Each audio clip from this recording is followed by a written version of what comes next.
अरे कर तुमच्याकडेच निघालो होतो. बर काय भानगड त्या सोसायटीला गेलो होतो. आपलं हा हा तर अडचण होती.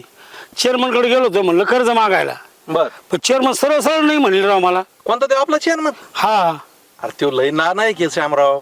तुला काय सांगाव अरे तो लय नालायक आहे म्हणजे इतका नालायक आहे त्याला हे कळा ना की अरे आपण ह्याच गावचे ह्याच लोकांच्या जीवावर निवडून आलो. पुढच्या 5 वर्ष ह्याच लोकांमध्ये राहायचं. परत ते याच्यावरून पाय उतार झाला का परत निवडून यायसाठी ह्याच लोकांच्या पाया पडायचे. त्याला कळत नाही का? आणि मला म्हणतो कसा, इलेक्शनला तू मदत नाही केली, मतदान दुसऱ्याला केलं, विरोधात केलं, आमच्या बरोबर राहिलं नाही. अरे सत्ता काय कायम असते का? अरे गेला का संपला. कोण परत विचारित? चल त्याला सांगू आपण समजून. चल माय हाय ते चांगल्या याच्यात. चल मी तुम्ही बोलतो. त्याला एकदा नीट समजून सांगा. अरे काय नाही मी सांगितलं का ऐकत मला होतो. लय गरज आहे. करू आपण. चल मी सांगू त्याला समजून. चल